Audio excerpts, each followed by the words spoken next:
Não é possível. A física não permite. Nunca provaram nada contra mim. E não vão provar. Você é safado.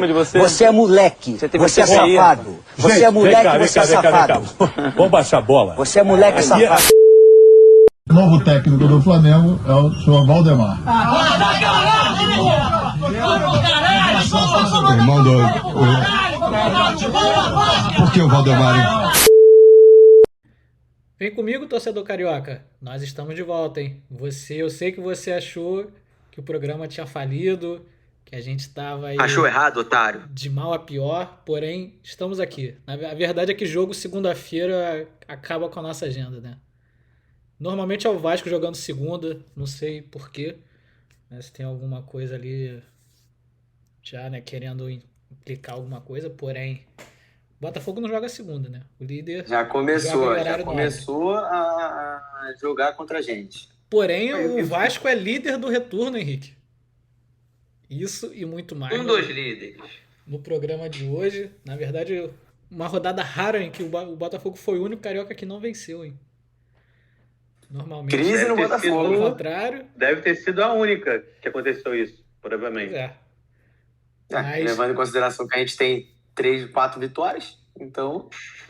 Enfim, sejam bem-vindos a mais um episódio. Estamos com a nossa mesa completa. Antes de mais nada, deixe seu like, se inscreve no canal, deixe seu comentário. A gente sabe que vocês estavam com saudade. Voltem nossos haters, Rodolfo, Luan, Pepe. Podem falar aí o que quiser. Matheus também, vem encher o saco. Mas estamos de volta. Importante da audiência. Correto. Sabe com quem que eu sou boladão? Com Mayra. Ela foi comentando só assim, isso aqui do Botafogo, isso e aquilo. O resto não me interessa. Caralho, irmão, foda-se que o Botafogo é líder, tem que ficar... o resto não me interessa? Pô, fez nobando, aí perde o título aí, vai ficar com cara de bunda depois. Peraí. Tá faltando humildade, Eu não queria dizer não, mas o Pendão tá embalado. Mayra, fica aí o direito de resposta pra você, hein? Escreve aí. Vai me mandar textão quando serve. Escreve. Se quiser também pode fazer uma participação no programa que vem. Você vem e fala o que tem que falar e mete o pé. Tem direito a responder, tem que dar a voz a ela também, tem que ser justo. Aí você vai adorar, filho. Aí vocês me avisam falando que tem vontade de participar. Então, vocês me avisam antes pra eu meter um atestado, porque ela fala tão pouco que vai durar as 3 horas. Pô, menos que o Matheus ela fala, com certeza. Que isso, o programa começou hostil, hein? É saudade. Vamos aos nossos destaques, né? Sérgio, qual é o seu destaque para hoje? Cara, não sei se todo mundo aqui sabe, mas eu sou estudante de psicologia, então é difícil eu conseguir manter o meu controle e manter uma boa aparência sobre meu estado mental diante do Fluminense na Libertadores. Cara, eu tô muito, muito ansioso para esse jogo. Então, meu destaque é para isso, que é aproveitar que eu vou ao jogo. E quando eu vou, o Fluminense não perde. Então, meu destaque nem é pro Fluminense brasileiro, não. Fluminense na Libertadores. Bom, tabus estão aí para ser quebrados, né? Mas vamos seguir. Tomara que não. Natan, seu destaque. Meu destaque vai pro cara que faz as escalas, né, de transmissão dos jogos do Brasileiro, do Grupo Globo, que fazia uns 5 meses que o Flamengo não era o jogo de 4 da tarde do domingo. Por quê? Porque o Flamengo é isso aí. Aí quando o time tá na merda, crise, porrada todo dia, não sei o quê, 4 horas da tarde para todo o Brasil, para quase passar vergonha. Se tivesse bem, fosse líder jogando pra caralho, o jogo teria passado segunda-feira, 11 da noite, no Globosite mais canais, 139 a mensalidade. A galera tá revoltada. Pior que tá acontecendo hoje. É de propósito mesmo, né, que eles fazem, por conta do contrato que o Flamengo tem com o Premier maior, eles querem botar o Flamengo jogando só no privado lá, para justificar isso. E tá rolando uma música aí, gente. Mas quem que dá audiência? Desgraça. Todo mundo bota 4 horas da tarde na TV aberta pro Brasil todo, pra quê? Pra ver se sai um soco no meio do jogo. Você não vê a Larissa Manoela, por exemplo? Pô, também, só se fala nisso. Que é gostoso. Marcelo, seu destaque. Cara, meu destaque vai pro Botafogo, que não ganhou na rodada, mas vem com um importante ponto. A segunda mídia paulista tá em crise. Pois é. Segundo querem derrubar a gente. A mídia tradicional, né? Bom, 3 empates nos últimos 5 jogos. E perdeu um ponto de vantagem. Então, tá bom. Henrique, seu destaque. Olha, o meu destaque poderia ser um dos líderes do retorno, mas como a gente está gravando no dia 21, não tem jeito, né? O meu destaque vai para ele. O Clube de Regatas Vasco da Gama, que completa 125 anos. Desses 125 anos, já tem pelo menos uns 20 anos que me dá muito prejuízo mental, diga-se de passagem. Então, o meu destaque vai para esse gigantesco clube, que para mim é o maior do mundo e eu não tô nem aí para a opinião de vocês. Bom, o meu destaque vai para o péssimo gramado do Maracanã, que foi um verdadeiro pasto no jogo aí do Vasco. E não é culpa do Vasco, tá? Antes que perguntem, o Vasco jogou lá 2 vezes. O problema é o gramado que nunca tá bom. Todo passa ano, sai Quero ver como é que ano, vai estar aqui. e o campo tá sempre uma Gramado. bosta. Então, que vergonha esse gramado do Maracanã. E vai ter que fechar daqui a pouco por causa da final da Libertadores, né? Fecha um mês antes, eu acho. Quem sabe assim não fica decente, né? E aí vai ser um caos, né? Ih, rapaz, onde é que a dupla Fla-Flu vai jogar? Volta redonda. Brasília, Deve ser Volta Redonda. Natal.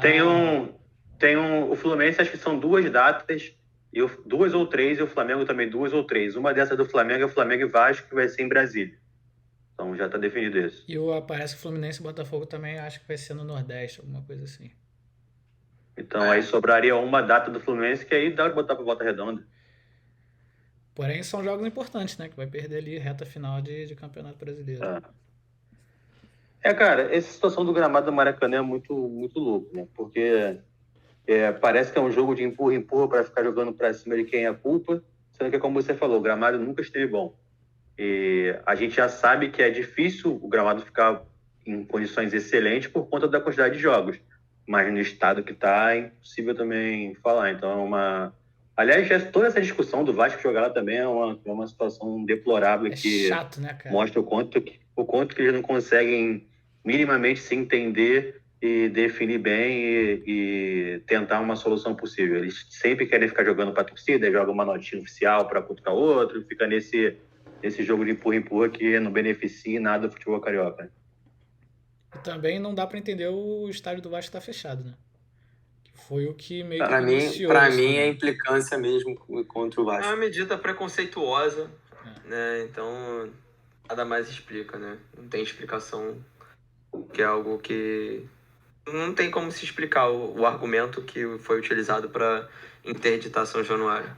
E também, né, acho que eu falo por todos aqui, fica a nossa solidariedade aos torcedores do Corinthians que sofreram um acidente aí voltando de um jogo lá contra o Cruzeiro, né? Acho que a maioria aqui já foi em jogo fora de casa, né? E sabe como é que é esse perrengue aí de pegar ônibus, né? Passagem e tal. E você vai assistir o time, você só quer chegar em casa, né, cara? E acontece uma fatalidade dessa. Então fica aí nosso luto aí pra galera. Seguindo então com a nossa pauta, o primeiro carioca a entrar na rodada foi o Botafogo, no sábado, pegando um São Paulo que acho que muita gente também, né, tá falando do Botafogo. Acho que o Botafogo, diferente do jogo contra o Santos e principalmente contra o Cruzeiro,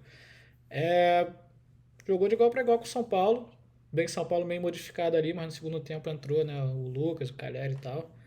As melhores chances foram do Botafogo. Tem uma narrativa rolando de que o PR salvou o time. Todas as defesas que o PR fez estavam impedidas do jogador de São Paulo. Acho que teve uma só que valeu. Então, assim... E teve 2 gols anulados também. O São Paulo ficou impedido 8 vezes. Que mostra, acho, muito... a boa colocação também do Adrielson e do Cuesta, né? Sim, com certeza. Mas o Janderson perdeu um gol na cara, o Eduardo perdeu um gol no primeiro tempo, que... O Botafogo no primeiro turno ganhou muito jogo assim, né, cara? Era pressionado, chegava lá na frente, tinha uma chance de fazer um gol. Dessa vez, perdeu a chance que teve, né? Faltou um tiquinho, né? Faltou um tiquinho. Diego Costa ainda sem ritmo, né? Mas, assim... Totalmente sem ritmo. Acho que o mais importante é pontuar, né, cara? Com a distância que tem, de 11 pontos, se você seguir a lógica ali de empatar fora e ganhar em casa, que o Botafogo tem feito até agora, o título tá certo, né? Mas vamos ver como vai ser daqui pra frente. E, Marcelo, quais foram as suas impressões aí sobre o jogo também e da situação atual do Botafogo? Sobre o jogo, acho que você já resumiu bem como é que foi o jogo. Foi um jogo, de certa forma, até tranquilo, tirando o final do jogo, que aí realmente o São Paulo veio para cima, já com o Lucas, com o Calleri, e aí realmente deu um calor no Botafogo. E eu concordo com você que era um jogo que a gente tinha a sensação de que poderia ter vencido se tivesse o Tiquinho em campo, porque o Eduardo perdeu um gol que não dá para perder. Se ele tivesse a direita, provavelmente ele faria um gol, mas deu para ver que ele não tem direita nenhuma. Não entendi porque que ele bateu de canhota ali, né? Pois é. E ele tava bem posicionado, deu para se equilibrar e tal. No segundo tempo, uma chance claríssima com o Janderson. É aquela que o centroavante adora pegar de frente pro gol. Ele errou a finalização. Então, dava pra gente ter vencido esse confronto. O Lucas Perry, mais uma vez, sendo importante, né? Lá atrás, junto com a dupla de zaga. Confronto que a gente pode entender como um tropeço do Botafogo, é o que eu discordo.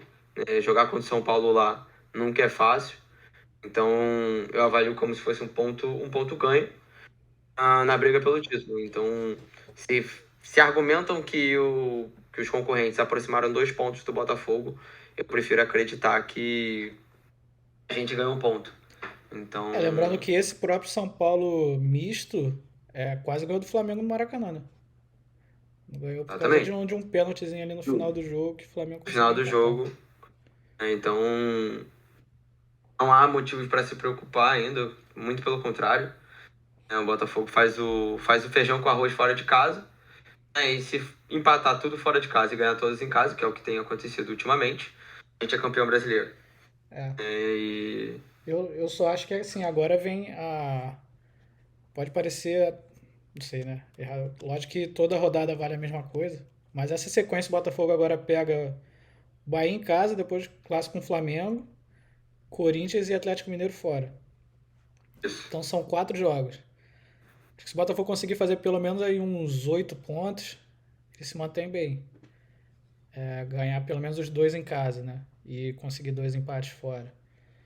Mas pontuar, por exemplo, 5, aí vai deixar o pessoal provavelmente encostar um pouquinho mais, né? Sendo que tem Sul-Americano também no meio. Ganhando o clássico contra o Flamengo é primordial. Ganhando os 2 principalmente em casa é primordial para manter essa gordura na liderança. Então, são jogos que, ainda mais ganhando contra o Flamengo no próximo dia 2, se eu não me engano, é ainda mais importante, porque é um concorrente direto, é um Flamengo que só se preocupa com o brasileiro, né, agora. Eu não sei quando que é a grande final da Copa do Brasil, acredito que seja mais pra frente ainda. Acho que é final de setembro. Então, é pra setembro só? Se bem que a gente já tá praticamente na última semana de agosto. Então, não há motivo para se preocupar ainda. Acho que uma boa gordura. A gente sai com um ponto ganho fora de casa. Foi bom pela estreia do Diogo Costa, que a gente viu que tá completamente fora de ritmo de jogo. Mas isso aí era de se esperar. Não, era de se esperar.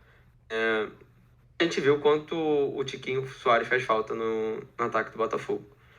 Tanto para a criação de jogadas, como ele consegue ganhar tempo para que os jogadores do Botafogo possam se posicionar e criar espaço dentro do campo. O Janderson, embora tenha feito uma partida ok, não tem a qualidade do Tiquinho, né? Não consegue criar espaços, nem prender a bola como o Tiquinho consegue prender. Mas para mim foi um jogo bem ok, foi bom pro Botafogo esse jogo. E é bom ainda mais para ganhar confiança para quarta-feira agora, contra o Defensa e Justiça pela Sul-Americana. Acho que foi um resultado ok, assim, foi aceitável, né? O ideal seria a vitória, mas dos males... Mas não dá para ganhar todas, né? Exatamente. Seguindo então, isso foi no sábado, né? Às 4h. E às 6h30 nós tivemos o Flusão em campo. Sérgio Júnior presente no Maracanã, né? Com sua digníssima. Tomou um susto ali, né? Tomou um susto, tomou 1-0 do América. Mas depois o dinizismo mostrou que ainda existe. E o Fluminense conseguiu virar para 3-1. Sérgio, lógico que a preocupação maior do Fluminense é a Libertadores, como você bem disse, né? E o que dá para tirar desse jogo aí pro confronto contra o Olímpia? Ingressos esgotados já, né? Sim, ingressos esgotados, promessa de uma bela festa, apesar do gramado, como a gente falou, que não deve estar em excelentes condições. E o Olímpia, que acabou de eliminar o Flamengo, que era um dos favoritos ao título, e que tem muito esse quê aí que falam da arbitragem, que beneficia o Olímpia, da Conmebol. Então é um jogo meio tenso, apesar do Olímpia não ser um time lá essas coisas, um time bem limitado e voltado para uma jogada só, que é a bola aérea, que foi o que castigou o Flamengo.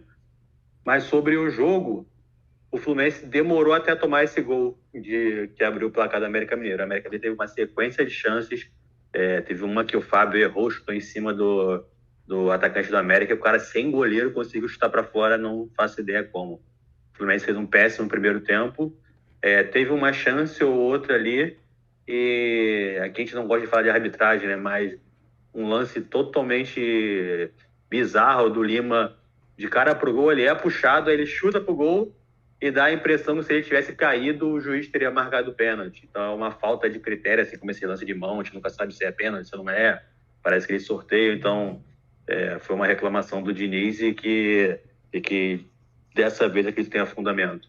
Mas no segundo tempo o Fluminense fez Oi. Só te interrompendo rapidinho, teve um lance parecidíssimo com o Peck, que ele foi puxado pelo zagueiro do Atlético, e porque ele não caiu, tenho certeza que não marcaram pênalti também. Só demonstra o quanto a nossa arbitragem, e a gente já cansou de falar disso também, é extremamente fraca. E o Fluminense, o time está dando sinais de que com o Lima ali de segundo volante não está dando certo. Está mostrando no campo que não está dando certo essa escalação, e o Diniz continua mantendo esse jogador que, embora esteja sendo muito criticado, é um cara que já foi muito útil durante a temporada, mas eu acho que ele é mais útil, um pouquinho mais avançado, até mesmo na ponta, entrando no lugar do Keno. Mas segundo volante, ele não tem aquela dinâmica que o Fluminense precisa para sair de trás, um cara que venha buscar o jogo, que é o que o Alexander fazia, é o que o André faz, é o que até o Martinelli consegue fazer melhor do que o Lima. E acaba sendo uma substituição rotineira que o Fluminense faz. Ele tira o Felipe Melo, recua o André para a zaga e põe mais um atacante no time. Dessa vez ele tirou o Lima e tirou o Felipe Melo, botou o Martinelli e o John Kennedy, que veio para seu terceiro jogo seguido, vindo do banco, fazendo gol, e que mostra que com a cabeça no lugar ele pode ser um cara bastante útil para o Fluminense. É um moleque que desde a base ele sempre foi artilheiro, sempre fez muitos gols. Só que, de fato, é um cara que todo mundo fala que era muito complicado, não tinha comprometimento com treinamento, chegava atrasado, é um cara que vivia envolvido em polêmica, mas parece que está se ajeitando. E até o Diniz acho que é a pessoa ideal para esse tipo de jogador, né? Gosta muito desse tipo de desafio, assim. E o Fluminense, com o John Kennedy crescendo, acaba ganhando uma opção que acabava não tendo com o Lelê. O Fluminense dependia muito do Alan, do Lelê, que não estavam rendendo. O John Kennedy está vindo como uma boa opção do banco e fez 3 gols, fez na Libertadores, fez no Brasileirão, e se mostra que vai, de fato, até brigar. Porque para ele é uma posição meio ingrata, né? Porque não tem como entrar no lugar do Keno, que é um cara que abre muito espaço na zaga, que é um cara que volta muito a marcar. Não tem como ele brigar com o Cano. Aliás, parabéns pro Cano pelo nascimento da Leonela. Não sei se é homenagem ao Lionel Messi, mas talvez deva ser, né? E agora ele faz o L duplo. Pro Lolo e pra Leonela. Fez mais um gol, 30 gols no ano. Então não tem como ele brigar com o Cano na vaga do Cano. O Arias, na minha opinião, é o principal jogador do Fluminense na temporada. Então não tem como ele jogar no lugar do Arias. no lugar do Ganso ele não tem essa vocação, então fica difícil, mas acho que fica realmente sendo uma opção para o segundo tempo. E para volante, eu imagino que agora com a volta do Alexander, aos pouquinhos ele vai ganhar essa vaga do Lima com facilidade, senão o próprio Martinelli eu imagino que vai conseguir pegar. E conforme falamos, com essas alterações, o Fluminense voltou melhor, acabou tomando um gol no momento que estava até bem no jogo, mas rapidamente fez um gol com o John Kennedy, e o Fluminense estava insistindo muito nessa jogada de cruzamento, e o Maidana, aquele zagueiro magrelo altão, estava tirando todas as bolas, porque o Fluminense não tem jogador alto na área. E ainda assim fica só o Cano na área, o Ganso não pisa na área, o John Arias é muito baixo, então o Fluminense acaba cruzando, acho que cruzou 40 e tantas bolas no jogo. Então, de fato, vai errar a maioria, lógico. Mas no segundo tempo, uma jogada dessa, cruzou para o John Kennedy, o goleiro meio que se atrapalhou ali, né, saiu meio errado, e o John Kennedy fez o primeiro gol. Logo depois já fez o segundo gol, um Cano, um bate-rebate, a bola bateu no Ganso, e sobrou pro Cano, que aí é bizarro o posicionamento dele, onde que ele sempre está realmente onde a bola vai pipocar ali para sobrar para ele. E ali tem até uma foto que saiu agora no dia do jogo, que por trás assim, do gol, tá o jogador do América com a mão na cabeça na hora que a bola tá indo pro Cano. Ele já sabe que é mortal ali, dificilmente ele vai perder um lance desse. E no final do jogo, estava até bem controlado, os caras tiveram umas duas chances assim, mas nada de muito perigo. E o Fluminense tem um ótimo goleiro, que acabou até bizarro o quanto que o Fábio tá com 42 anos, foi 43 agora, renovou por mais 2 anos, e a gente não fica preocupado com isso, a gente acha que foi certa, foi uma decisão certa. Então é bizarro pensar que um cara dessa idade e que tá melhor até do que ele estava nos últimos anos no Cruzeiro, o cara que tá agarrando demais. Renovou com o Fluminense e no final do jogo acabou sendo coroado com mais um gol do John Arias, que desde que ele começou a jogar como titular no Fluminense, é um cara que participa muito dos gols do Fluminense, a maioria das vezes com assistência, mas desde ele encontrou o seu golzinho ali no final, e que mostra até um pouco do quanto que o América é até repetitivo, né? O América sempre, ou geralmente, joga bem e sempre perde. Então, não é à toa que eles estão ali afundados na zona de rebaixamento. E durante o campeonato todo ficaram sempre na zona de rebaixamento. E a maioria das vezes tem esse comentário de a América jogou bem, mas perdeu. A América jogou bem, mas perdeu. E, de fato, dava para eles terem feito 2-0 tranquilamente no primeiro tempo. E o Fluminense acaba... Parece que sempre volta melhor no segundo tempo o Fluminense. O Diniz ele consegue ter bem essa leitura de corrigir as próprias besteiras que ele faz durante a escalação. Nota triste, mais uma vez, pela lesão, talvez, do Marcelo, que saiu com 6, 7 minutos. É um cara que é totalmente diferente, a qualidade técnica absurda, é muito útil para o time, mas que acaba desfalcando... Já desfalcaria, né, na Libertadores, por conta da expulsão dele lá contra o Argentino Júnior. Talvez vai ter um recurso que vai ser avaliado, acho que hoje ou amanhã, sei lá. Acho que é, se não me engano. Mas é um cara que com essa... possivelmente se lesionou e deve desfalcar aí por mais um tempinho. Nenhuma notícia dele? Não, cara, porque lembra da outra vez que foi perto do Fla-Flu, que começou aquela polêmica toda lá com o Gabriel Amaral, com os jornalistas lá que divulgaram que esconderam a lesão do Marcelo, não sei o quê, então fica tudo muito obscuro nesse cenário aí. Mas até agora falaram que não falaram nada, falaram que não tinha lesão, mas da outra vez também falaram que não tinha lesão, então é muito estranho. Entendi. E destaque aí para a convocação do André e do Nino, né? Já tinham sido convocados na outra vez, mas que agora, pelo Diniz, foram convocados novamente. O André, que está com uma proposta aí de cerca de 30 milhões de euros do Liverpool, que está desesperado por um volante. O Fluminense segue negando e falando que só vai liberar ou se pagar a multa ou no final do ano. E o Liverpool quer para agora. Então, não sei como vai ficar a situação, já está fechando a janela. Então, não sei como é que vai resolver isso. E para quinta-feira, acho que é um sentimento de todo o tricolor de muita ansiedade, né, cara? A torcida do Fluminense tem muito essa ferida ainda de 2008, que parece que a gente sempre acredita que essa história ainda está em aberto e vai passando ano, e nunca chegou a ter uma época de um investimento bizarro da Unimed, o Fluminense não conseguiu ganhar a Libertadores. Então, o Fluminense, a torcida tem muito esse sonho de ganhar a Libertadores. E todo ano a gente, o Fred voltou, então é porque tem que ser no ano que o Fred voltou, porque vai ser muito simbólico. A Fluminense rodou na pré-Libertadores.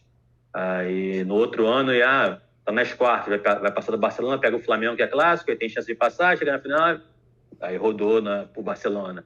Então agora, conforme a gente conversou até em off, é o caminho que se mostrou até hoje mais fácil para o Fluminense de conseguir, de fato, chegar na final da Libertadores. Que até quando chegou em 2008, passou por um grupo difícil, depois passou pelo São Paulo, passou pelo Boca, e aí, na final, que era mais fácil, acabou perdendo.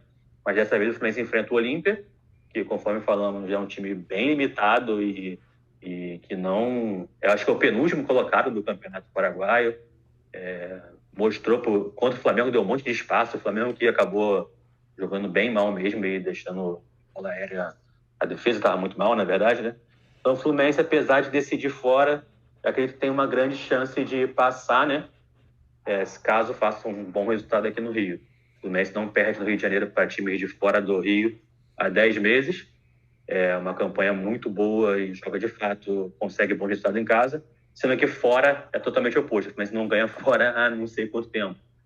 Então é meio que exatamente o contraposto um do outro. Mas a torcida tá animada, cara. Sempre falando com o pessoal que tá sempre com a gente nos jogos e tal. Você vê que é um sonho realmente. E que passando do Olímpia, você pega o Inter, que não tá bem, ou o Bolívar, que só tem a altitude, né? Então, se você não fizer um péssimo resultado lá, você tem grandes chances de reverter no Maracanã. E depois a final também é no Maracanã.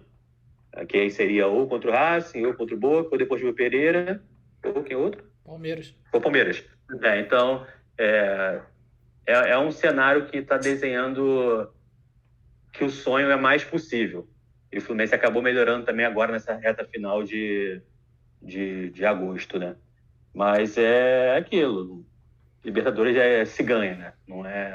Não se joga bonito, depende muito de arbitragem, depende muito de cera, brasileiro geralmente cai na pilha, mas é um cenário que a torcida do Fluminense está, de fato, muito deixando o brasileiro assim de lado, nem deixando de lado, mas é como se o sonho é realmente a Libertadores e o brasileiro é tipo um treino para a gente conseguir ir passando das fases. E aproveitando que o Fluminense já está bem na Copa Brasileira, está em terceiro, quarto lugar, aquele grupo ali está tudo embolado. Então, mesmo o Fluminense fazendo uma péssima campanha fora, se mantém lá com o segundo melhor mandante, só atrás do Botafogo. Então, acaba se mantendo lá em cima. E vamos ver o que vai dar aí. Quinta-feira tem o jogo, 21 horas no Maracanã, ingressos esgotados. Estaremos presentes, eu e o Matheus também vai estar. Vamos estar lá torcendo e vamos ver o que dá. Rapaz, essa combinação não é boa pro Flusão, não, hein? Você e Matheus. Não, pô. Mas a última que aconteceu foi 4-1 contra o Flamengo, no Carioca agora, na final. Enfim, então, teremos conteúdo exclusivo no TDD? Provavelmente. Eu tô levando uma câmeraman aí, uma câmera Wima, na verdade, que ela vai gravar aí pra gente aí. Não tem desculpa dessa vez, né? Ó, fica aqui o registro. Sérgio. Tu já promete. Já prepara o corte, hein? Muito tempo, hein? Não, é bom que ela também é da audiência, então ela vai ficar ligada aí pra não me deixar mal com a galera, né? Vamos ver. Diferente da dona Tainá, que nem curte os vídeos, né? Nem assiste. Cara, assim...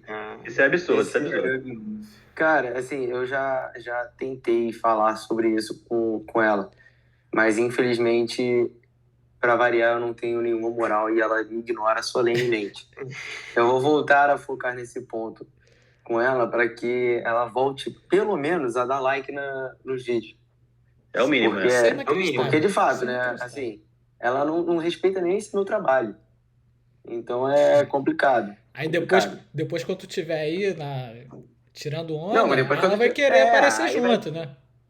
Vai querer passe livre para não sei o quê. Aí vai querer que você arrume camisa de tal jogador pro primo dela, pro pai dela. Ingresso do camarote. É isso. Não, ainda tem isso. Aí vai querer um monte de coisa. Inclusive, talvez eu não consiga mais responder porque ela ouviu isso e já tá me olhando de cara feia, inclusive. Então, por gentileza, vamos maneirar aí. E desde já eu sou completamente contra qualquer coisa que vocês tenham falado sobre essa mulher maravilhosa na qual eu namoro. Vamos torcer então para que ela assista esse episódio para ver o que a gente está falando dela, né? Verdade. Eu acho que ela vai ter essa curiosidade agora. Como ela não tá ouvindo agora, vai fazer com que ela ouça o episódio quando ele sair. Então a gente pode fazer isso sempre, ficar fingindo que tá falando dela, que ela vai assistir.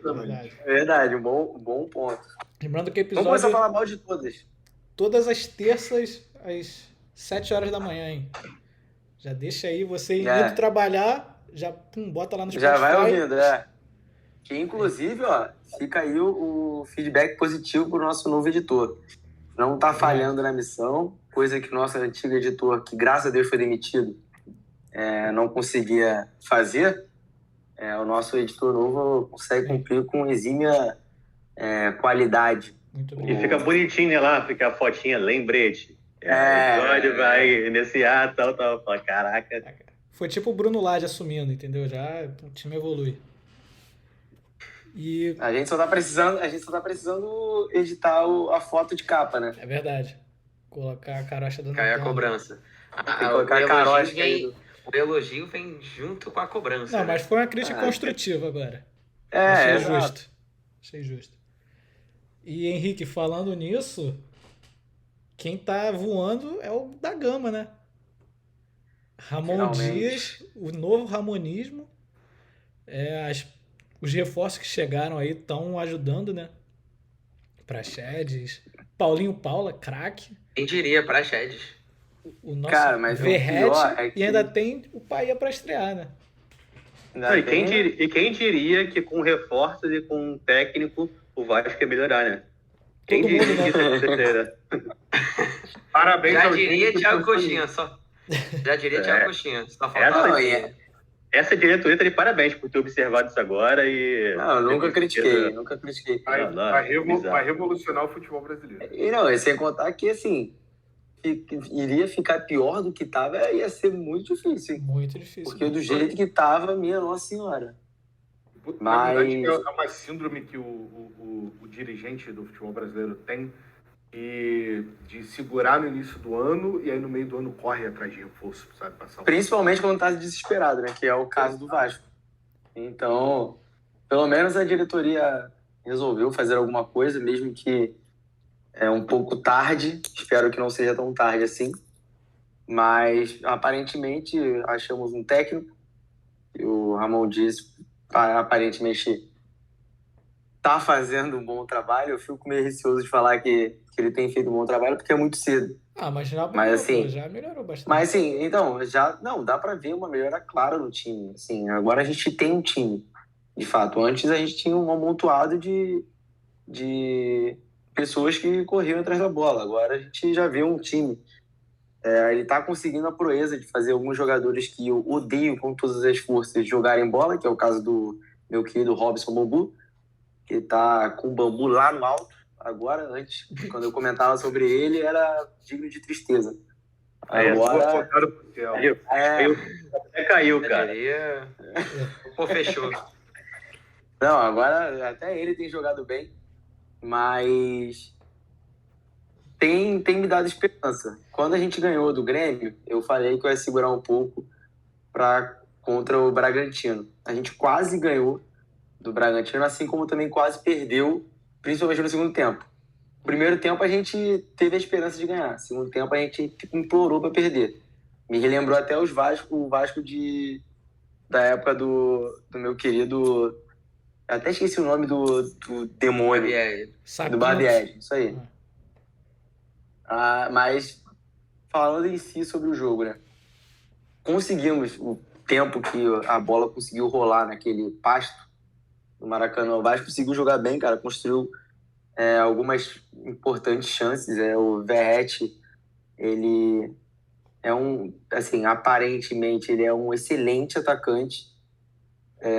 Tem 2 gols aí em 3 jogos. Ontem, a cabeçada dele, foi da cabeçada dele que o Serginho conseguiu fazer gol. O Piton, cruzando bola também, tem ido bem. Eu tô com medo de elogiar esses jogadores do Vasco, cara, porque a linha é muito tênue entre o meu elogio e a crítica vindo logo depois. O meio-campo do Vasco, ele apesar de continuar falhando no mesmo ponto de tentar sair jogando quando não precisa, tem melhorado. Ontem, o Praxedes, que também jogou bem, ele tentou sair jogando, ele perdeu uma bola, e eu acho que foi falta no lance. O Hulk chutou com uma boa defesa do Léo Jardim, mas acho que tem que trabalhar melhor essa parte do meio de campo quando a gente tenta sair jogando. Acho que não precisa ficar tentando tocar a bola toda hora para tentar achar um espaço. Se não der, acho que tem que começar a bicar para o alto mesmo para dar tempo da defesa se reorganizar e a gente tentar brigar lá na frente. Mas, assim, o meio-campo com o Paulinho e Paula, quem diria? O meu querido Paulinho e Paula, ele tem jogado muito nesses 3 jogos. Óbvio que é uma amostra muito pequena, mas em vista do desespero que eu me encontrava, eu já considero ótimo o que ele já está fazendo. A Praxedes, como eu falei, tá indo bem. Começou mal também, porque parecia estar fora de ritmo, corria, parecia que estava com a perna presa. O Medel, mesma coisa, agora ele tem ido bem, até é um dos líderes no desarme desde que estreou. O Zé Gabriel, o nosso querido Zé Delivery, não tem sido tão delivery assim, ele tem jogado relativamente. Não, é excelente. Mas, cara, vai tu ver, até ele tem jogado ok. O que também me deixa muito desesperado, porque eu não deveria estar confiando nele. E, assim, na frente o Serginho, que me surpreendeu, eu não esperava nada desse Serginho da Macedônia, e conseguiu fazer o gol. E o Verratti, que o cartão de visita dele tem sido extraordinário. E a minha expectativa, assim, já falando um pouco para o retorno, primeiro, que a gente saia dessa zona, e que o Sérgio também consiga ganhar a odd. Odd quanto, Sérgio? 400? 400. Odd 400, que é o Vasco ficar em 12º no Brasileiro. Então, cara, eu espero muito. Eu acho que o mais importante é o que a gente falou, né? O Vasco precisava de 2, 3 resultados bons em seguida para conseguir entrar na briga. Agora fez 7 dos últimos 9. Então, assim, já tá ali, tá 5 pontos. Agora já tem jogo, entendeu? Agora vai ser igual o Botafogo. Jogo a jogo, tentar pontuar o trabalho ganhou, né? E torcer para os outros perderem. Isso que eu ia falar. Eu acho que tem que fazer, não sei se vai voltar já para São Januário, né?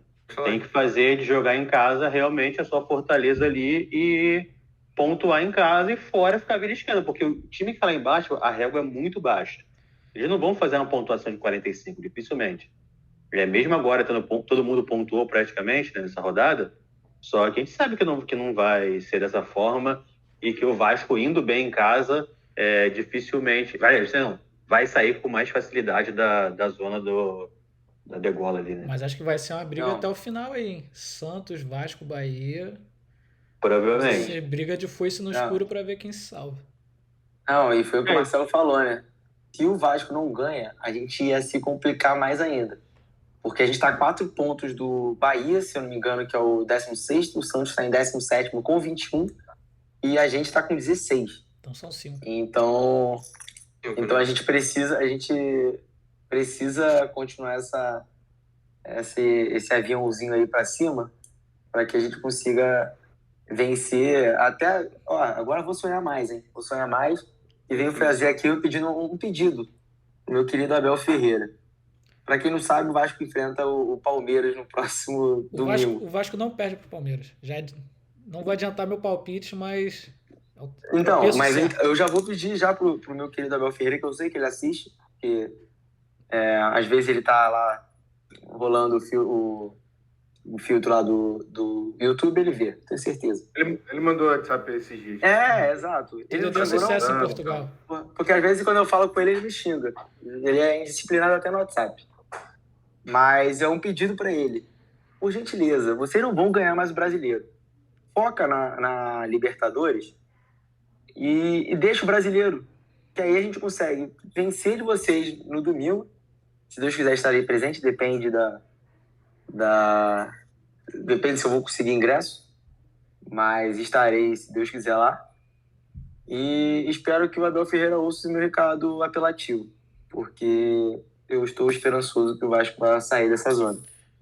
E nós falamos até sobre o Paulinho Paula, né? Que o Paulinho Henrique, que ele é de Xerém. E é um jogador que ele surgiu muito bem na base do Fluminense. E depois a carreira dele, ele foi lá para Portugal e acabou rodando aí ele foi até bem no início em Portugal. Depois ele foi para a Arábia e reapareceu, acho que ano passado, o Botafogo monitorando ele para contratar, né? Ele realmente encaixa bem nessa situação de jogadores que já tem uma carreira na Europa, que são relativamente jovens, mas que tá surpreendendo. Os jogos que, principalmente esse de agora, dá para ver que é um cara que tem qualidade, né? Para sair jogando. Sim, um cara exato. Que bem, finaliza, bate falta e tem tudo aí para ajudar o Vasco. Não, ainda tem isso, né? Eu espero que ele continue me surpreendendo, porque foi uma grata surpresa o que ele e o Praxedes têm feito nesse início de trajetória dele no Vasco. O Praxedes não deve ficar muito tempo, porque está emprestado pelo Bragantino. Não sei como é que fica a situação depois no final do ano, mas espero que eles continuem ajudando o time, principalmente na saída de bola, que é uma das deficiências desse time. E até para alimentar o próprio Verratti, né, que tem faro de gol, mas é um atacante mais parado. Ele não vem buscar a bola, ele espera a bola ali na última faixa. Ele é tipo Cano, assim, né? Só que ele cabeceia melhor. Exato. Mas é aquele cara que fica literalmente ali o homem-gol que precisa que a bola chegue para ele, né? Exatamente. E com esses dois jogando bem, o Orelhano, que ontem não jogou porque estava suspenso, começando a entrar no time, eu acho que a gente consegue ter um campeonato melhor do que estava sendo. E sem maiores sustos. Espero que até o início de dezembro o Vasco não esteja brigando por nada. Mas não só para registrar aqui, acho que é importante toda vez a gente lembrar o quanto que o Hulk é chato pra cacete. Maluco escroto, cara. Toda vez ele reclama de tudo. É um cara que picota o jogo todo, é um cara que perturba o juiz. Então, só para um destaque aí negativo. Nossa, pelo amor de Deus, cara. Toda hora. Que maluco chato. Pelo amor de Deus, não aprende. Todo jogo pode ser contra Carioca, pode ser contra time do Sul, time de São Paulo. Toda hora reclama, cara. Não tem nem argumento, o cara fica reclamando. Pô, ele parece que é tipo o Megazord do Gabigol, Fred, Rodrigo, junta todo mundo assim e forma o Hulk, né? Sim, pô, pelo amor de Deus, é excelente comparação. Mas vamos aí. Definição. Excelente. Mas assim, eu espero que o Hulk um dia pare de reclamar e que o Vasco continue com esse bom futebol que vem apresentando. E, antes tarde que nunca, hein? Parabéns novamente por esse clube gigantesco. Só isso mesmo. E fechando a rodada, né, também no domingo, nós tivemos o Coisa Ruim jogando às 4, como o Nathan falou, né, pro Brasil todo. Não jogou bem, porém foi salvo ali no final, né, por uma jogada do Gerson. E o Flamengo... Varela que curtiu. A traulitada. E teve muito assunto, né? Pedro, briga entre Gerson e... Para de tentar causar intriga no meu elenco, ele já faz isso sozinho. A minha pergunta para você é a seguinte: o Coisa Ruim voltou? O Coisa Ruim mais que voltou. Olha, coisa ruim. Pode sair, hein? É coisa ruim em campo, é coisa ruim fora dele, é coisa ruim na diretoria, é coisa ruim na torcida. Coisa ruim é o que não falta no Clube de Regatas Flamengo. Então, essa é a realidade. Mais uma partida muito, muito ruim do Flamengo. E todo mundo sabe que toda semana eu tô aqui para...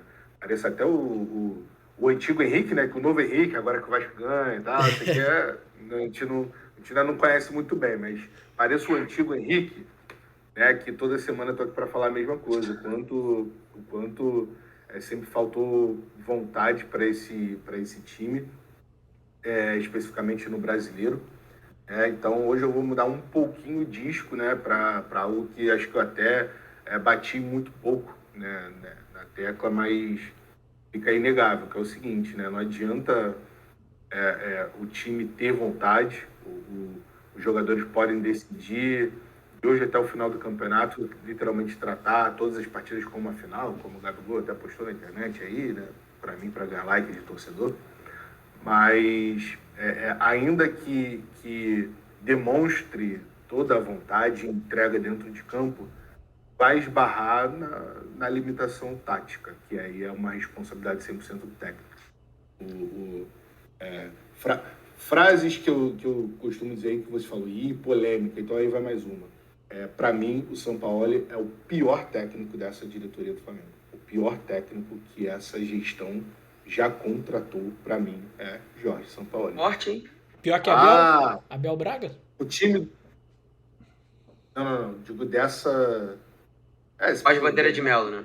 De fato. Não, o Abel Braga foi o primeiro, na verdade, do Landim. Mas para mim, sim, tá? Porque o time do Paulo Souza jogava péssimo. O time do Vitor Pereira jogava péssimo. Mas o time do Sampaoli não é nada melhor que os desses, sendo que tem um agravante, né?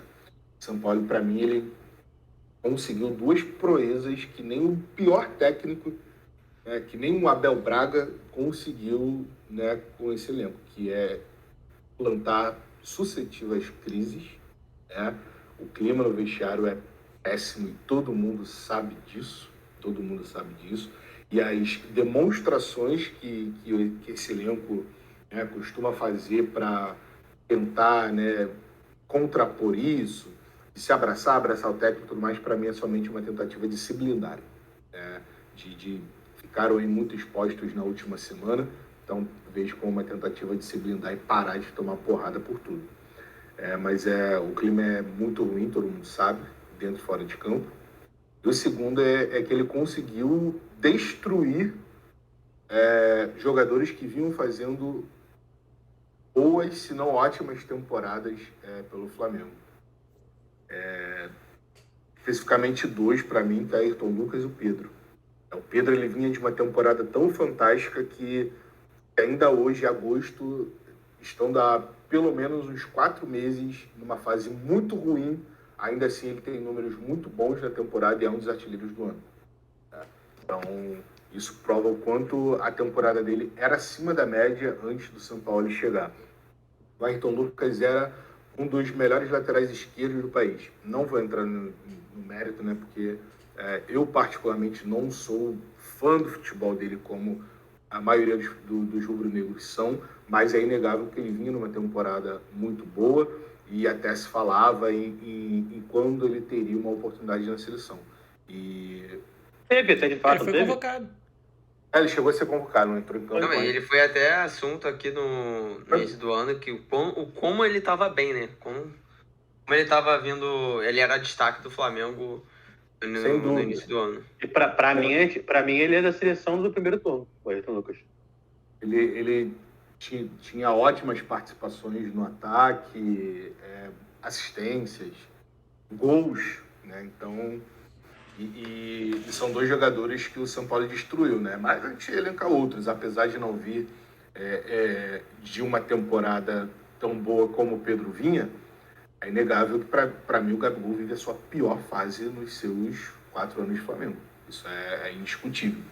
Então, aquela discussão... E aí, tinha aquela discussão de o problema era Pedro jogar com o Gabigol, um dos dois tem que sair. Não, se o Pedro for pro banco, o Gabigol volta a ser...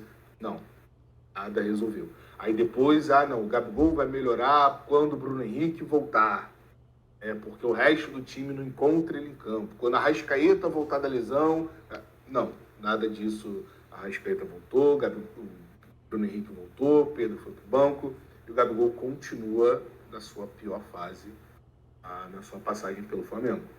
Então, assim, para mim, vai muito além, né, do desempenho individual do jogador, porque o jogador numa fase excepcional ele vai ter jogos ruins e o jogador numa fase merda ele vai ter jogos bons. O Pedro e o Gabigol, eles não têm jogos bons há muito tempo. O Gabigol tem 5 gols nesse brasileiro, é o artilheiro do Flamengo, e desses 5 gols, 4 são de pênalti. Então, assim, caralho. E há uma improdutividade muito grande. O o jeito do Flamengo jogar, o jeito do São Paulo jogar, para mim é um jeito que desfavorece muito os seus atacantes. Ele gosta dessa coisa dos jogadores rodando em campo, tocando bola, amor por el balão, né? E aí cria-se uma improdutividade muito grande no ataque. Então, eu acho que o trabalho dele é muito ruim por isso, porque ele tem um time taticamente péssimo e bagunçado dentro de campo, e fora do campo ele conseguiu, o Flamengo estava terra arrasada quando ele chegou, ele foi lá na terra arrasada e jogou mais veneno, o cal ali, cimento, né? Enfim, ele conseguiu piorar algo que era extremamente ruim. E, meu amigo, isso é para poucos, tá? Ele não é nem aquele treinador que consegue fazer com que o elenco corra por ele, sabe? Pô, aquele cara que é ruim de tática, né? Mas tu vê que o elenco corre, amigão, né? Nem isso. Papai Joel. É o cara amigão, né? E aí o elenco se une por ele, né? Nem isso ele consegue ser. Mas assim, tudo isso não tira a culpa maior, que é da diretoria. Eu não passo pano para nenhuma contratação de técnico que essa diretoria fez, porque ela não foi enganada em nenhum deles. Se ela não sabia, né, se eles não sabiam quem eles estavam contratando, o erro também é deles, de não terem pesquisado direito. Então, assim, a filosofia de querem que o Flamengo tenha, que o Flamengo, como time, né, dentro de campo, tem que ter, ela tem que partir de quem comanda o futebol e pertence ao clube. E a partir do que você quer, né, do que você tem do elenco que você montou e do que você quer de proposta de jogo e de time, você tem que escolher o seu técnico. Então, a gente sabe que isso não é feito no Flamengo. Escolhem por indicação, acha legal, é o cara que ganhou 2 jogos ali. Enfim, não dá para saber qual é o critério. Para mim não há critério, para mim não há padrão. Então, a maior culpa não é dele, é de quem contratou ele. E aí tudo, né, para colocar a cereja em cima do bolo de merda, né, desculpa o termo, este ser, para não dizer coisa pior, ainda tem um contrato até o final de 2024. Então, a gente sabe que ele não vai chegar até o final de 2024, mas não dá nem para ter aquela esperança de que, beleza, a final da Copa do Brasil daqui a pouco, depois o resto do ano vai cumprir a tabela, empurra com a barriga e no final do ano manda ele embora. Então, E a multa dele deve ser alta, né, pelo visto? Se eu não me engano, 3 milhões de euros. Até que não é tão alta. O Flamengo é o troco do pão. Flamengo... É o que economizou não comprando o Claudinho e o Wendel. Então, tem que pagar sem pensar 2 vezes. Mas assim, não pode sair do histórico de derrotas. É mais uma que essa diretoria impõe à instituição Flamengo dentro e fora de campo. Ô Nathan, e assim, é perigoso até para a Copa do Brasil, né? Com esse elenco completamente rachado, com a falta de futebol sendo apresentado. E na proposta de jogo, o Flamengo não ganha, tá? Vai ser um jogo muito difícil. O Dorival é um técnico que conhece muito bem o Flamengo, né? Esteve aqui recente. E na bola, na proposta, na organização dentro de campo, não ganha. Para mim, né, de organização mesmo, o Flamengo é um dos piores. Ganhar vai ser como ganhou ontem, né? Vai ser individual. É isso, é torcer por atuações inspiradas, individualmente, é torcer por bola parada, o Flamengo é péssimo, é torcer por pênalti, porque assim, é difícil acreditar que o Flamengo vai entrar em campo para dominar as 2 partidas e levantar esse título, né? A esperança está, de fato, na vergonha na cara dos jogadores de evitarem o que para mim já é, independente de título, a pior temporada aí do Flamengo de 2019 para cá. E o problema é que cada vez mais a distância do Flamengo o time titular do Flamengo para os outros times cada vez mais é menor. Não é tão acentuado igual antigamente. E principalmente quando os jogadores, que nem você falou agora, não estão mais se destacando tanto, que é o Gabriel, o Pedro, o Arrascaeta é um puta craque, mas não voltou igual que era, mesmo decidindo vários jogos, não voltou o que era antes. Então fica muito difícil de você sempre depender do talento individual desses jogadores para resolver um jogo. Então é uma falta de sensibilidade dessa diretoria, né? O que tinha antigamente era sobre o Gabigol não gosta do Bruno Henrique, tem a panelinha do Gabigol, tem a panelinha do Bruno Henrique, tem a panelinha da galera da igreja, eram umas paradas assim que tu sabia que podia ser verdade ou não, mas não era nada falado, né?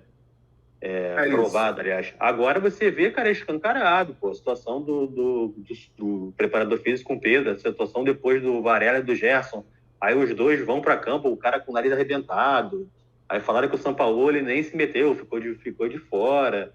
Então, tipo, é um monte de coisa que de fato tá mostrando a incompetência da falta de habilidade para gestão de futebol. Não estou nem falando sobre a parte do negócio, que o Flamengo vai muito bem nisso, sobre gestão de futebol, que é cada vez mais mostrando que é péssima, né? É isso. O técnico, para dar certo com essa diretoria do Flamengo, ele tem que fazer o papel que cabe à diretoria também na questão de gestão do dia a dia, né? É apenas por isso que o Jorge Jesus deu certo no Flamengo. Se ele se limitasse a treinar o time e colocar em campo, aquele Flamengo 2019 talvez não tivesse ganhado tudo que ganhou. Até porque o contexto era outro, né? Um time que tinha acabado de ser montado, enfim, mas o técnico ele acaba tendo que fazer um papel que muitas vezes não lhe cabe, seja de diretor de futebol, né, seja às vezes de psicólogo, né, como o Flamengo não tem, para mediar conflitos e entender esse momento e tentar apaziguar, né, então acaba sendo muito difícil. E aí já começa-se uma pressão desnecessária por remontar todo o elenco, se desfazer de todo mundo, trazer todo mundo novo, o que é uma discussão dentro do mérito, se é válido ou não, se é certo ou não, se tem ou não. A gente sabe que não vai acontecer, o ponto é esse, né? Ninguém vai chegar e demitir 30 jogadores e trazer 30 jogadores novos, né? Até porque nenhum time vai perder dinheiro, né? Vai tentar negociar aos poucos, esperar ter proposta, não sei. Então, assim, não vai acontecer, não vai. Então, mas tudo que está acontecendo abre com que se discuta isso, né? Então, é uma situação muito difícil, não há perspectiva de melhora, não dá para vislumbrar o 2024 do Flamengo, que não sabe se é um ano que o Flamengo vai entrar para disputar todos os títulos ou será um ano como 2023, né? Mas como é um ano de eleição, a gente espera que essa diretoria vai, pelo menos na parte de investimento, tentar fazer o máximo possível, porque sabe que né, no Flamengo, quem vota, né, não está preocupado com o futebol, mas o futebol é o carro-chefe da eleição, né? Então, se está ganhando tudo, não tem nem por que ouvir a oposição. Então, a gente sabe que vai ser um ano aí de investimento, mas não dá para esperar grandes coisas. Bom, Henrique, você quer atualizar nosso ranking? Com toda certeza. Se na semana passada a gente teve o destaque do Marcelo, que foi muito bem, principalmente no destaque no palpite do jogo do Flamengo na Copa do Brasil, que foi o único que acertou o placar em cheio, essa semana a gente teve como destaque esse que vos fala, eu mesmo, que acertei todos os vencedores das partidas e consegui me distanciar da lanterna. Então, sem mais delongas, vamos para o nosso querido... para a nossa querida classificação. Temos nova mudança na liderança, tá? Se na semana passada o Marcelo tinha assumido a liderança, ele novamente perdeu. É uma grande gangorra esse menino, que foi ultrapassado pelo nosso querido âncora, com 420 pontos. Marcelo, que foi muito mal nessa rodada, em segundo lugar, com 415. Sérgio, com 395, é o famoso não fede nem cheira. Henrique, esse mesmo que vos fala, 385. Consegui me recuperar muito bem nessa rodada. E o nosso querido Natan, que aparentemente veio para o Turma do Deixa Disso para, além de comentar muito bem sobre o Flamengo, assumir a última colocação desse nosso palpitômetro. Infelizmente, ele vem muito mal tentando adivinhar os placares, então, por enquanto, o troféu Vergonha de Ouro vai para ele. Eu tenho 2 pontos. Primeiro, esse jogo precisa de uma auditoria. Segundo, o recolhedor dos palpites não pode ser o Marcelo, porque ele vem numa quase que uma obrigação. Parece que se você não parar para dar o palpite ali na hora, ele vai te agredir, entendeu? Não deixa você fazer uma análise, não deixa você ver uma escalação, não deixa nada, entendeu? A não ser que isso aí seja um boicote. Eita, acusação grave, hein? Acusação grave, tanto para a pessoa que faz a planilha, quanto quem emite os placares. Que são basicamente a mesma pessoa aí, né? Mesma cara. Eu vou liberar... Sabendo que era uma planilha, eu fiquei ainda mais preocupado. Se a gente for ter que levar em conta as habilidades de Excel do Henrique... Não fala isso, bastante. Não fala isso, por gentileza. Senão tu vai me prejudicar. Senhores diretores da bola, se estiverem assistindo, bota uma tarja na edição com tudo que eu vou dizer agora. Isso. Ai, meu Deus do céu, cara. Vamos para os palpites, Marcelo. Primeiro jogo, Botafogo e Defensa, é isso? Isso. Botafogo e Defensa e Justiça, 19 horas no estádio Newton Santos. Estarei presente. Odd de 1,70 para o Botafogo ganhar e 5,75 para o Defensa vencer o confronto. Então, se Deus quiser, né? A gente vai ter uma semana bem agitada no Turma do Deixa Disso, né? Amanhã tem o episódio saindo, o Marcelo, se Deus quiser, vai postar alguma coisa na quarta, Sérgio vai dar o ar da graça e postar alguma coisa na quinta. Mas aí eu tenho que defender o Marcelo. Ele é o único que posta quando vai no estádio. Eu não posto porque eu quase nunca vou. Infelizmente, se você for domingo, já sabe, fica a cobrança aqui, né? Com toda certeza terá vlog day. Seu palpite, Marcelo? 2-0 Botafogo. É o meu palpite também, 2-0. Henrique? Rapaz, 1-0 Botafogo. Sérgio? 2-1 Botafogo. Botafogo sempre toma gol na Sul-Americana. É verdade. Natan? 2-1 Botafogo também. Quase, eu ia de 3, mas 2-1. Excelente ponto levantado pelo Sérgio. Tem que ver se é o Gatito que agarra, né, o PR. Eu espero que venha com o titular, né? Espero. Porra, agora é pra levar a sério, né, gente? Pelo amor de Deus. E na quinta teremos Fluminense e Olímpia no Maracanã. Isso. Às 21h30. Ingressos esgotados. Como é que tá? A gente 1,40 pro Fluminense ganhar. 9,50 pro Olímpia. Quanto que tá pagando o empate? Só pra... 4,20. Seu palpite, então Marcelo. Fica aí. Rapaz, eu achei essa odd tão baixa pro Fluminense ganhar esse confronto. 1-0 Fluminense. O Marcelo tá indo no mesmo palpite que eu ia também.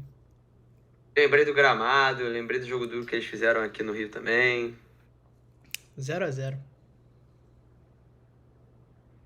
Henrique. Pô, cara, eu vou acreditar no meu Fluzudo. 2-0 Fluminense. Sérgio. Fluminense 3, Olímpia 0. Que isso? Fluminense Natan. vai ser 2-1 Flusão. Bons palpites. Bom, é isso, né? Então, pro final de semana a gente posta lá pra sexta, sábado, quando o recolhedor dos palpites vier aí, né, incomodar. Tem que ver se vai manter, né? Porque depois dessa acusação aí... Acusação grave. Mas enfim, ficamos por aqui então. Até semana que vem. Deixe seu like, seu comentário. Boa semana a todos. Não esqueçam de compartilhar com os amigos, hein? Valeu, galera.